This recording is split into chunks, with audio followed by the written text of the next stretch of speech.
किसी की जिंदगी की कोई वैल्यू ही नहीं है, नेता पब्लिक से है या पब्लिक नेता से है, पर नेता को पब्लिक बैठाती है और उसी पब्लिक के साथ इतना बुरा हो रहा है। यहाँ से कंझावला से लेके यहाँ पे बस वालों के पंख निकल जाते हैं और कोई बोलता है तो उसे मारपीट करने के लिए तैयार हो जाते हैं, इतनी स्पीड में बस चलाते हैं यहाँ पे, समझे। और ये एक बार नहीं कितने चांस हो गए, कई लोग मर चुके हैं यहाँ पे, आए दिन यहाँ पे डिवाइडर पे एक्सीडेंट होते हैं।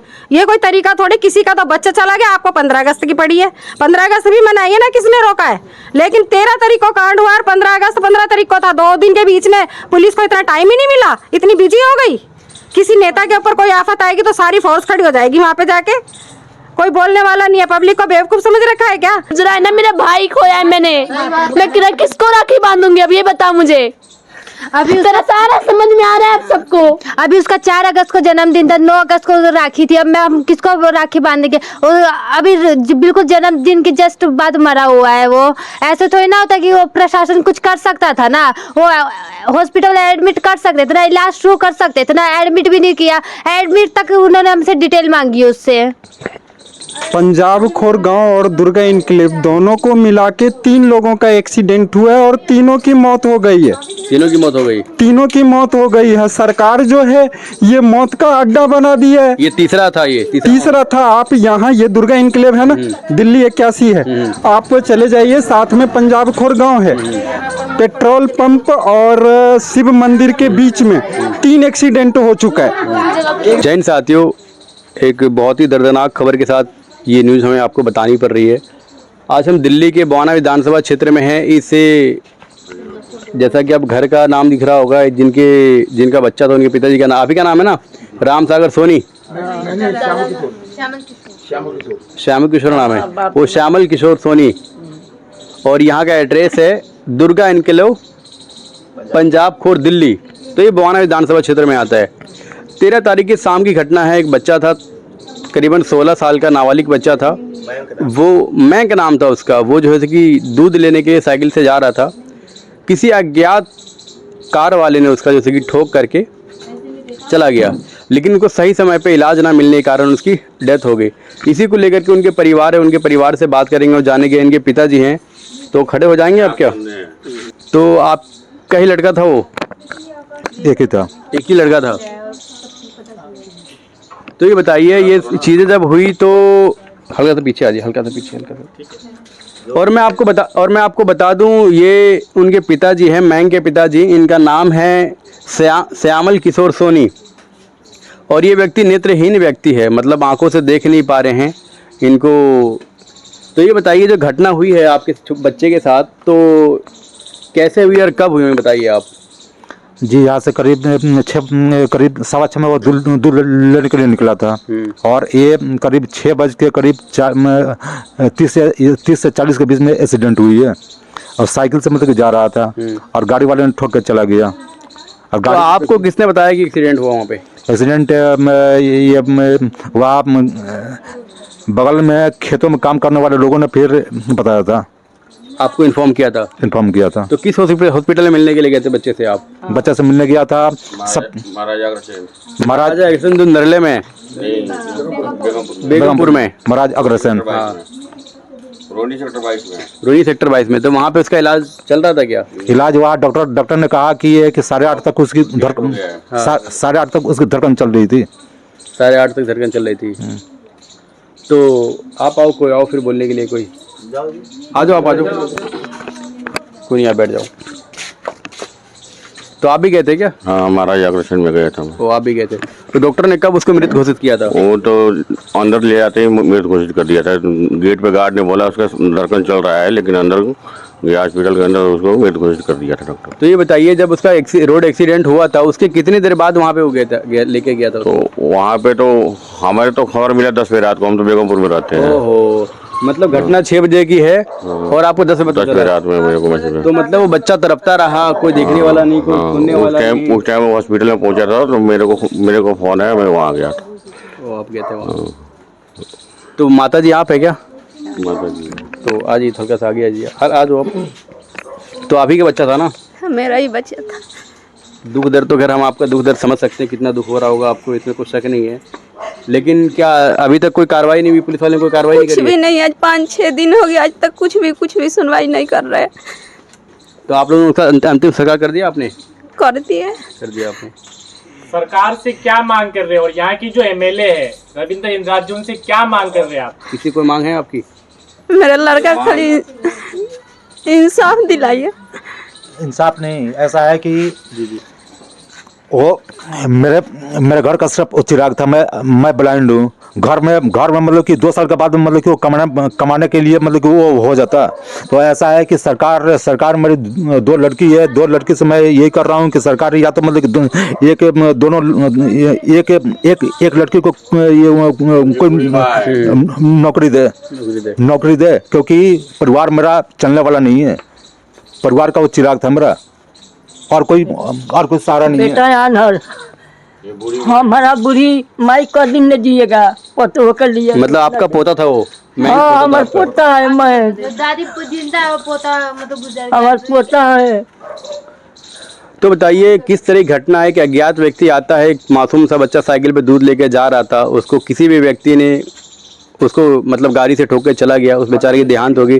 और पिताजी है उनके नेत्रहीन व्यक्ति हैं, उनको आंखों से दिखाई नहीं देता। वक्त 16 साल का था लड़का वो, और 9th क्लास से पढ़ रहा था। आने वाले 2-4 साल बाद कहीं ना कहीं अपने घर की जिम्मेदारी उठाता, अपने घर बार को चलाता, लेकिन उसने दादी है लेकिन पोता नहीं है। नहीं है। तो बहुत ही बुरा महसूस हो रहा होगा आपको। तो आपका दर्द तो खैर कोई समझ भी नहीं पा रहे होंगे यहाँ पे कोई, क्योंकि जिसके घर में चोरी होती है उसी को दर्द होता है।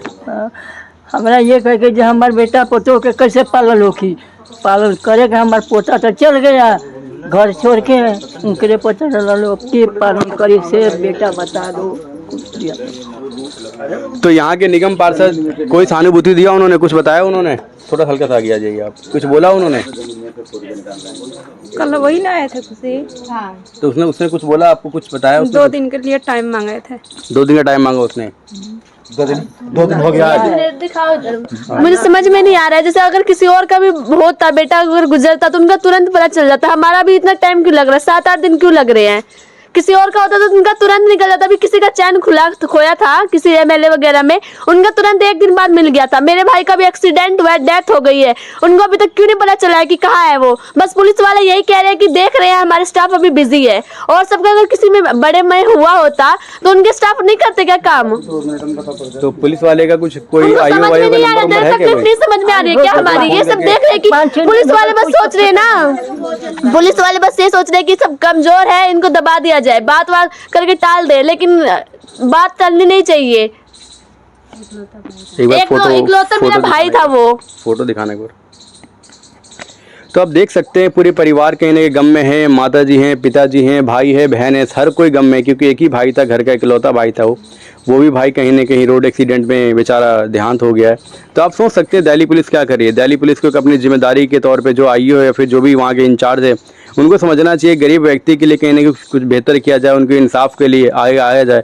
लेकिन सरकार भी कहीं कहीं फेल है और पुलिस प्रशासन तो ऑलरेडी फेल है, वो पूरी तरीके से फेल है। तो हम और लोगों से बात करेंगे, जानेंगे क्या स्थिति है। बाकी यहाँ के जो आसपास के लोग हैं उनसे भी बात करेंगे। एक बार बच्चे की ये फ़ोटो है, ये फ़ोटो मैं आपको दिखाऊं, थोड़े विजुअल कम दिखेगा। ये सर में लग रहा है चोट, उसको काफ़ी तगड़ा लगा हुआ, उसकी आंखें बंद। ये डेथ होने की बात की फ़ोटो है ना? रास्ते में लेके जाने की फोटो है। कोई बात नहीं। ये दिख रहा है क्या फ़ोटो कैमरे में? परफेक्ट है। तो आप फ़ोटो देखिए, मात्र 16 साल का लड़का था, यही उस बच्चे की फ़ोटो है जो बेचारा जो है कि रोड एक्सीडेंट में मारा गया। तो यहाँ के आसपास से लोगों से बात करेंगे। कैमरा एक बार। आप लोग यहीं रहते हैं? हाँ यहीं रहते हैं, साथ में रहते हैं।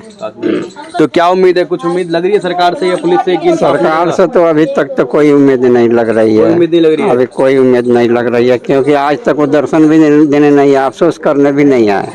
अगर मान लीजिए गरीब का बच्चा मारा गया, अगर किसी नेता का बच्चा मारा गया होता तो बहुत कुछ हो गया होता। बहुत कुछ हो गया होता, लेकिन इसको तो एकदम समझिए बेसहारा आदमी है ये लोग। बाप अंधा है, एक बुढ़ी माँ है, अब ये लोग 2 लड़की है जवान। कमाने वाले भी कमाने वाले अब इस टाइम में कोई नहीं है। तो आप यहीं रहते हैं? हाँ जी, सब रहते हैं बेगमपुर पे। बेगमपुर में हाँ जी। रहते हैं आप? बड़े पापा हैं आप? तो कोई उम्मीद लग रही किसी से कुछ? सर देखिए, ये जो ये कांड हुआ है बुधवार के, आज हो गया आपका मंगलवार, अभी तो कोई सुनवाई नहीं हुआ ना। कोई काम में लोग आगे नहीं बढ़ा रहे हैं, क्योंकि ये लोग जिम्मेदारी नहीं समझ रहे हैं कि घर में 1 रुपया कोई कमाने वाले नहीं है। हमारे भाई हैं, उनका आँख में वो अंधे हैं, वो घर में 1 रुपया का कोई आवक नहीं है, तो उसका लिए कोई न्याय किया जाए। तो आप लोग जो आईओ वगैरह है, जो जिसके अंडर में केस है, उसके पास गए थे आप लोग दोबारा? हम लोग गए थे, थाने में गए थे। तो वो क्या कह रहा है आईओ? बोल रहे हैं कि 2-3 दिन का छुट्टी चल रहा है, इसके बाद में कोई कार्रवाई होगा। तो छुट्टी तो खत्म हो गया। जैसे कि आपका 15 अगस्त था, जन्माष्टमी था, संडे पर गया था, तो अब वो लोग अपना छानबीन करें, अपना कार्रवाई करें, सही तरीका से न्याय दिलवाए। मतलब अभी तक 13 तारीख घटना है, जो मतलब 7-8 दिन हो चुके हैं, लेकिन अभी तक यही पता चला नहीं रोड एक्सीडेंट, उससे एक्सीडेंट किया किसने? हाँ, तो वो तो पुलिस का काम है देखना। पुलिस का काम है देखना। हम लोग थोड़ी देखेंगे, वो पुलिस का काम है कि पुलिस अपना छानबीन करके जो गलती किया है उसको ऐसे करे अपना। तो ये बताइए, जिस रोड पे वहाँ कैमरा तो होंगे ना आसपास में? हाँ, एक आगे पेट्रोल पंप है, वहाँ पे कैमरा है। इधर एक मंदिर है, शिव मंदिर है, वहाँ पे कैमरा है। बीच में नहीं था। चाहे तो वहाँ का रिकॉर्ड ले सकती है। वो तो हाथों रिकॉर्ड ले लेगी। लड़का इधर से बाइक साइकिल पे जाते हुए दिख रहा है। तो ये बताइए, किसी पे शक लग रहा है क्या? मतलब किसी ने ऐसा कुछ किया हो? किसी ने ऐसा तो कोई शक नहीं है। रोड एक्सीडेंट है, किसी पे शक नहीं है? शक करना बेबुनियाद है भाई साहब, करना बेबुनियाद है। तो आप बताइए कि आप कुछ बताइए हमें, बताइए। धन्यवाद। देखिए, बहुत दुख की बात है कि मयंक नाम का लड़का जो कि 9th क्लास में पढ़ता था और दुर्गा इनक्लेव कॉलोनी जो पंजाब खोर में है, यहाँ पे रहता है। उनके पापा ब्लाइंड हैं, दिखाई नहीं देता है। 2 बहनें हैं, माता हैं और एक बूढ़ी दादी है जो कि घर पे रहते हैं। दोनों माँ बहनें काम करती हैं तो घर चलता है। तो ये फैक्ट्री में काम करते होंगे लोग? ये 2 अपना फैक्ट्री में काम करते हैं, तो उन्हीं से घर चलता है। होता है 4-5 हज़ार से। बच्चा पढ़ने वाला था, 16 साल का है, अभी 9वीं में पढ़ रहा था। 1-2 साल के बाद में वो घर की जिम्मेदारी लेके घर को चलाता आगे। लेकिन दुर्भाग्यवश कि कोई ऐसा व्यक्ति जिसने कि उसको हिट किया और वहाँ से भाग गया। और सबसे दुखद तो बात यह है कि हमारी दिल्ली पुलिस जो कि हाथ पे हाथ देके बैठी हुई है, आज 8 दिन हो गए हैं, आज उन्होंने अभी तक कोई कार्रवाई नहीं किया है। घर पे भी मेरे को लगता है इन लोगों ने बताया कि घर पे भी नहीं आए हैं कि पूछें इनसे कि कैसे क्या घटना हुआ है। और अगर वहाँ के आसपास कोई सीसीटीवी है तो हम सभी जानते हैं कि इतना वक्त नहीं लगता है, सीसीटीवी का फुटेज कभी भी डिलीट हो सकता है। अगर अभी तक अगर वो हाथ पे हाथ धर के बैठे हुए हैं तो कैसे वो किसी व्यक्ति को पकड़ेंगे और किस तरीके से सजा दिलवा पाएंगे और कैसे इनको इंसाफ मिलेगा। तो मैं आप के न्यूज़ के माध्यम से मैं अपील करूंगा थाना अध्यक्ष को और एसीपी जो रोहिणी है उनको, साथ में दिल्ली के मुख्यमंत्री और यहाँ के विधायक रविंद्र इंद्राज जी को, निगम पार्षद जी को, दीपक डबास जी को, कि आप लोग आगे आए, इन गरीब का सहारा बने, इस कॉलोनी के लोगों का सहारा बने और इनको इंसाफ दिलाएं, क्योंकि आप ही के ऊपर में सारा भरोसा है इनका और कोई इंसाफ नहीं दिलवा सकता है इनको। और इनका सहारा बन के इंसाफ दिलाएं। और जो भागा है, देखो ज़िंदगी चली गई, वो वापस नहीं आ सकता है, लेकिन जिसने ऐसा काम किया उसको सज़ा मिलना चाहिए और इनको भी आगे भविष्य के लिए कुछ सहयोग मिलना चाहिए जिससे ये लोग आगे अपनी ज़िंदगी को चला सकें। अगर मान लीजिए आप समाज के लोग हैं, आप जिम्मेदार लोग, आपने हमें बुलाया है, तो क्या लगता है अगर मान लीजिए इनको इंसाफ नहीं मिले तो कुछ कार्रवाई कदम उठाना चाहेंगे? बिल्कुल ऐसा है। देखिए, हम लोग ऐसे हाथ पे हाथ धर के तो नहीं बैठेंगे। आज इनके साथ हुआ है, कल हमारे साथ होगा, कल किसी और के साथ होगा। रोड पे चलने वाले लोग हैं, आपको पता ही है कंझावला से लेके औचंदी तक बॉर्डर पे एक भी सीसीटीवी कैमरा नहीं लगा हुआ है, सबसे दुखद है। दूसरी बात कि ब्रेकर नहीं है यहाँ पे, बस वाला हो या छोटी मोटी गाड़ी वाला हो, अंधे की तरह गाड़ी चलाता है। ब्रेक कब लगेगा, कितनी सारी कटें दे रखी है मतलब रोड के बीच में कि कोई भी अगर आर पार हो तो कभी भी एक्सीडेंट हो सकता है। उसी का खामियाजा है कि हमें ये भुगतना पड़ रहा है। दूसरी चीज़ कि अगर वो नहीं करते हैं तो मैं कॉलोनी और सभी के माध्यम से मैं एक बताता हूँ कि हम थाने का घेराव करेंगे और थाने के पास वहाँ बैठेंगे कि जब तक हमें इंसाफ नहीं मिलता है, क्योंकि हमें इंसाफ चाहिए और इंसाफ के बिना हम लोग चाहिए। आज भी अगर इंसाफ की हम बात नहीं करें तो क्या करेंगे? आज डिजिटल मीडिया हो गया है, सब कुछ हो गया है, लोग पढ़े लिखे एजुकेटेड हो गए हैं। आज 8-10 बहुत शर्म की बात है। कोई अगर पुलिस वाला भी ये कह रहे थे कि पुलिस वाले ने कहा कि अभी छुट्टियां चल रही थी, अरे थाना में ताला थोड़ा लग गया था, थाना तो खुला ही हुआ था, बड़े बाबू बैठा ही था वहाँ पे, लीडर तो बैठा ही हुआ था। 15 अगस्त तो कहीं कांड होगा तो मतलब कोई मर गया तो उसकी तो देखभाल होएगी नहीं। 15 अगस्त मना लो, आप झंडा फहरा लो, किसी की जिंदगी की कोई वैल्यू ही नहीं है। नेता पब्लिक से है या पब्लिक नेता से है, पर नेता को पब्लिक बैठाती है और उसी पब्लिक के साथ इतना बुरा हो रहा है। यहाँ से कंझावला से लेके यहाँ पे बस वालों के पंख निकल जाते हैं और कोई बोलता है तो उसे मारपीट करने के लिए तैयार हो जाते हैं, इतनी स्पीड में बस चलाते हैं यहाँ पे, समझे। और ये एक बार नहीं कितने चांस हो गए, कई लोग मर चुके हैं यहाँ पे, आए दिन यहाँ पे डिवाइडर पे एक्सीडेंट होते हैं। ये कोई तरीका थोड़ी, किसी का तो बच्चा चला गया, आपको 15 अगस्त की पड़ी है, 15 अगस्त भी मनाइए ना, किसने रोका है। लेकिन 13 तारीख को कांड हुआ और 15 अगस्त 15 तारीख को था, 2 दिन के बीच में पुलिस को इतना टाइम ही नहीं मिला, इतनी बिजी हो गई। किसी नेता के ऊपर कोई आफत आएगी तो सारी फोर्स खड़ी हो जाएगी वहां पे जाके, कोई बोलने वाला नहीं है। पब्लिक को बेवकूफ समझ रखा है क्या? किसी की जान की कोई कीमत नहीं है यहाँ पे। तो ये बताइए, आप सब लोग यूपी बिहार के लोग ही होंगे आप लोग तो? कहीं के भी हैं, हम हिंदुस्तान के, हम हिंदुस्तानी है। ये यूपी बिहार क्या होता है? यूपी बिहार क्या होता है? हम हिंदुस्तानी है, इंडिया में रह रहे हैं, समझे, और दिल्ली वासी हैं हम सारे लोग इंडिया के। हाँ, इंडिया के, क्या यूपी, क्या बिहार, क्या पंजाब, क्या बंगाल, हम सब। यहाँ पे एक महिला है और दिल्ली में महिला मुख्यमंत्री, उनको क्या बताना चाह रहे हैं? हम रेखा गुप्ता जी से यही कहना चाहेंगे कि सबका ध्यान दे, खाली झुग्गी झोपड़ियों को तोड़ने से कुछ नहीं होता, पब्लिक का ध्यान भी दिया जाता है। यहाँ पे सारी औरतें अनसेफ है, लड़कियों के साथ बलात्कार होकर वो बलात्कारी घूम रहे हैं, इनको कोई फर्क नहीं पड़ता, उनको तो थाने में और पालते हैं, तो उनकी केयर करते हैं, और क्या कहते हैं, ये जानवरों के पीछे पड़े, जिस तरीके से इन बदमाशों के पीछे पड़े ना, जिन्होंने एक बच्चे को मार के हिट करके चले गए। अरे क्या ज्यादा से ज्यादा आपको सजा होती, थोड़ा सा आपको अपनी जान की फिक्र थी उनको, लेकिन बच्चे की फिक्र नहीं थी। तो आप ये बताइए, जब महिला है तो क्या लगता है, महिला दिल्ली के मुख्यमंत्री भी, और ये प्रशासन कहीं ना, पुलिस प्रशासन फेल रही है, 6 से 7 दिन इस घटना को हो गया है, लेकिन पुलिस कार्रवाई क्यों नहीं कर रही है? सबकी कमी है, पुलिस की भी कमी है और हमारे प्रशासन की भी कमी है। अगर हमारा प्रशासन टाइट हो जाए, एकदम स्टिक हो जाए, तो कोई पुलिस वाला ढीला नहीं पड़ सकता, ठीक है। हर किसी की प्रॉब्लम है, ये है कि नहीं, सबकी प्रॉब्लम है, हर किसी का है, हर किसी का इंसाफ मिलना चाहिए। जैसे क्या कहते हैं, हेलीपैड वाले रोड पे आगे जाकर के कैमरे लगे हैं, अपने आप ऑटोमेटिक ही मतलब वो चालान कट जाता है, यहाँ पे क्यों नहीं हो रहा है? तो कैमरे की मांग करेंगे आप? बिल्कुल होगा, चालान भी कटना चाहिए, ऑनलाइन चालान होना चाहिए, अपने आप औकात में आ जाएंगे ये लोग जो गाड़ी हवा में भगाते हैं। चलिए हम लास्ट पॉइंट में बात करेंगे। जैसा कि मैंक नाम था बच्चे का, 16 साल उम्र थी, ये इनके नेत्रहीन पिताजी हैं और हालात ऐसे, घर में कोई कमाने वाला नहीं, कोई देखने वाला नहीं है, 2 मासूम इनकी बच्चियां भी हैं, उम्र भी हो रही है, लेकिन घर को देखने, परिवार चलाने वाला नहीं है, बूढ़ी माँ है, इनकी वाइफ है और ये बेचारे खुद नेत्रहीन है। तो सरकार से मांग होनी चाहिए। आज इधर ही आ जाओ आप, आइए यहाँ पे आइए, बताइए आप क्या बोलना चाहते हैं? मैं बोलना ये चाहता हूँ कि 1 महीने के अंदर पंजाब खोर गांव और दुर्गा इनक्लेव दोनों को मिला के 3 लोगों का एक्सीडेंट हुआ है और तीनों की मौत हो गई है। तीनों की मौत हो गई है। सरकार जो है ये मौत का अड्डा बना दिया है। ये तीसरा था। आप यहाँ ये दुर्गा इनक्लेव है ना, दिल्ली 81 है, आप चले जाइए, साथ में पंजाब खोर गांव है, पेट्रोल पंप और शिव मंदिर के बीच में 3 एक्सीडेंट हो चुका है। अब आप जरा ये इमेजिन कीजिए कि ऐसे एक्सीडेंट होता रहा तो साल में 50 का आंकड़ा पार कर जाएगा। बहुत गलत होगा। ठीक है, हमारी सरकार जो है, चाहे वो सेंट्रल गवर्नमेंट हो या फिर ये दिल्ली गवर्नमेंट हो, सिर्फ हमसे पेनाल्टी वसूलती है। रोड पे हर बात के लिए आपका चालान कटेगा। ये अभी जो बीजेपी गवर्नमेंट है, ये सिर्फ और सिर्फ दिल्ली में डिस्ट्रक्शन का काम करती है। पब्लिक जिस चीज से जितना ज्यादा परेशान हो सके सिर्फ वही काम करना है। झुग्गी झोपड़ी तोड़ देना है, आपका गाड़ी, ये पुरानी गाड़ी है, गाड़ी उठा लो, कॉलोनी में सब कॉलोनी को नोटिस भेज दो, उनको उजाड़ दो। मतलब उजाड़ने के अलावा एक भी कोई भी बीजेपी के आदमी हो या कोई भी हमें बता दे कि कंस्ट्रक्शन का कुछ भी काम कर रहे हैं, तो ऐसा कुछ नहीं है।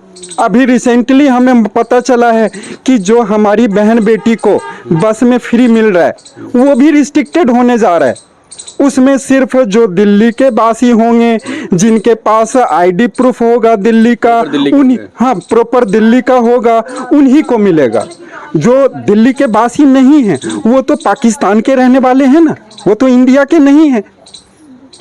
बहुत अच्छी बात की आपने। तो दोस्तों बच्चे का एक्सीडेंट हुआ, एक मिनट, कोई नहीं बच्चे का एक्सीडेंट हुआ, चाहे वो प्राइवेट हॉस्पिटल है, अगर उसका पैसा नहीं था तो प्राइवेट हॉस्पिटल वालों की जिम्मेदारी नहीं बनती थी कि पहले उस बच्चे का ट्रीटमेंट किया जाए? पैसा ही सब कुछ है। यहाँ पे प्राइवेट हॉस्पिटल में लेके गए लड़के को, नहीं लिया उन्होंने, फिर संजय किस में लेके गए थे फिर? हाँ नहीं लिया प्राइवेट वाले। हाँ पहले कहाँ लेके गया था? पहले लेके गए थे आरोग्य हॉस्पिटल में कंझावला के, पहले कंझावला के आरोग्य हॉस्पिटल में लेके गए थे प्राइवेट वाले में। उसके बाद सिग्नस में भी लेके गए लेकिन उन्होंने मना कर दिया। उसके बाद फिर अग्रसेन में लेके गए लेकिन वहाँ पे भी इतनी पूछताछ करने में इतना टाइम लगाया ना उन्होंने कि फिर लास्ट में फिर उन्होंने फोन करके पूछा है हमसे। तब तक कम से कम 8:30 बजे उन्होंने फोन करके पूछा है ये सब चीजें। हमने बोला कि पहले एडमिट तो करो, शुरू तो करो इलाज वगैरह, कि जब तक वो बच्चा मर जाएगा तब शुरू करेंगे क्या इलाज। हमारा परिवार इस समय सदमे से गुजर रहा है, देख सकते हो आप सब। ये बहन है आपकी, हाथ टूटा हुआ है। मैं ये चाहती हूँ कि क्या नाम है, इंसाफ हमें क्यों नहीं मिल रहा है? अगर कोई और नेता का बेटा होता तो उन सबको तो मिल जाता, हम गरीब जैसों को नहीं मिलेगा क्या? मुझे ये सब प्रॉब्लम नहीं चाहिए कि ये सब कह रहे हैं कि प्रॉब्लम बता रहे, प्रॉब्लम है, लेकिन मेरे साथ में जो गुजरा है ना, मेरा भाई खोया है मैंने, मैं किसको राखी बांधूंगी अब ये बताओ मुझे। अभी तेरा सारा समझ में आ रहा है आप सबको। अभी उसका 4 अगस्त को जन्मदिन था, 9 अगस्त को राखी थी, अब मैं हम किसको राखी बांधेंगे? अभी बिल्कुल जन्मदिन के जस्ट बाद मरा हुआ है वो। ऐसे थोड़ी ना होता कि वो प्रशासन कुछ कर सकता था ना, वो हॉस्पिटल एडमिट कर सकते थे ना, इलाज शुरू कर सकते थे ना, एडमिट भी नहीं किया। एडमिट तक उन्होंने हमसे डिटेल मांगी उससे। चलिए कहीं ना कहीं प्रशासन की पूरी गलती है वो। और ये भी एक बार ये भी जो आप जिन्होंने मारा होगा मेरे भाई को वो तो देखता ही होगा, कोई इधर उधर करता होगा, पता नहीं क्या क्या आप चीजें कर रहे होगे अपने आप को बचाने के, लेकिन आपको हमारे देखिए, हमारी तकलीफ देखिए, आपको थोड़ी सी भी तरस नहीं आई क्या कि उस समय मेरे भाई को बचा लेते, उठा कर लेके चले जाते हॉस्पिटल में, तो कुछ बिगड़ जाता क्या? आपका बिगड़ जाता, मेरा भाई छीन लिया आपने। इतना तो निर्दयी नहीं होना चाहिए था आपको। बहुत दुख के साथ बताना पड़ रहा है कि स्थिति बद से बदतर है। हमारे पास कोई अल्फाज भी नहीं बताने के लिए, लेकिन यहाँ के आस पड़ोस के लोगों ने, इनके माता पिता ने, इनकी सिस्टर ने सारा जो है कि बातों से अपना दर्द बयां कर दिया। तो मैं प्रशासन से मांग यही कर रहा हूँ अपने न्यूज़ के माध्यम से, जो भी चीज़ अगर ऐसी घटना हुई तो इनको इंसाफ के लिए त्वरित कार्रवाई की जानी चाहिए। दोस्तों, जहाँ पे मैंग के साथ रोड एक्सीडेंट हुआ, हम उसी रोड पे खड़े हुए हैं। बताया जा रहा है मैंग इस रास्ते से आया था और ये कट होकर के इस साइड से हो जा रहा था, लेकिन ओवर स्पीड गाड़ी ने, बताया जा रहा है शक के आधार पर स्विफ्ट है कार और दूसरी जो अर्टिगा है वो इसी रास्ते में बच्चे का एक्सीडेंट हुआ और इतनी ज़ोरदार टक्कर मारा उसने यहाँ से कि साइकिल वहाँ फेंका गया और बच्चा वहाँ, खून के अभी भी मार्क्स से खून के निशान अभी भी है। तो मैं आपको खून के निशान दिखाऊंगा कि खून के निशान कहाँ पड़े हुए हैं। अब आप सोचिए कि एक व्यक्ति जो रोड एक्सीडेंट कर देता है, किसी भी व्यक्ति को उड़ा करके वो चला गया, लेकिन एक गरीब का बच्चा रोड में मारा गया। थोड़ा सा खून के जो मार्क्स है मैं आपको वो दिखाना चाहता हूँ। मैं अपने कैमरामैन से कहूँ थोड़ा सा आगे आएँ और वो हमारे साथ उनके जो परिवार के लोग हैं वो भी है। बताया ये भी जा रहा है कि ये खून का धब्बा है क्या? तो ये बताया जा रहा है कि करीबन 6 से 7 दिन हो चुके हैं और खून जम गया होगा, तो खून के मार्क्स ही यहाँ पे। और चप्पल कहाँ पे थी, किसने बताया था? एक बार यहाँ पर था चप्पल, एक वहाँ पर था, मतलब यहाँ पे चप्पल इसकी थी? हाँ जी सर, एक यहाँ पे एक चप्पल पड़ा हुआ था और एक रोड के उस पार में। अब दोनों चप्पल में कोई चप्पल नहीं है यहाँ पर, और साइकिल अंदर पड़ी हुई थी। हाँ, नाली की उस तरफ पड़ी है, नाली की उस तरफ पड़ी थी। चप्पल भी नहीं है, चप्पल को उठा के चला गया है, चप्पल को उठा के चला गया। तो सोचिए आप, स्थिति कितने बद से बदतर थी। जो ये हमने दिखाया आपको, इसी जगह पर उसका रोड एक्सीडेंट हुआ था, लेकिन यहाँ पे कोई कैमरा नहीं है, कोई सिस्टम नहीं है इस रोड पे, ना तो कोई ब्रेकर है, लेकिन ओवरटेक कट है लेकिन ब्रेकर नहीं है। लेकिन लोग अपने, किसी की 100 स्पीड गाड़ी, किसी की 120, किसी 90 होती है, स्पीड भी काफ़ी ज़्यादा है। तो आप सोचिए प्रशासन कहाँ पे सोया हुआ है, पूरी तरीके से नाकाम निकम्मे की तरह सो रहा है। जय हिंद, जय भारत।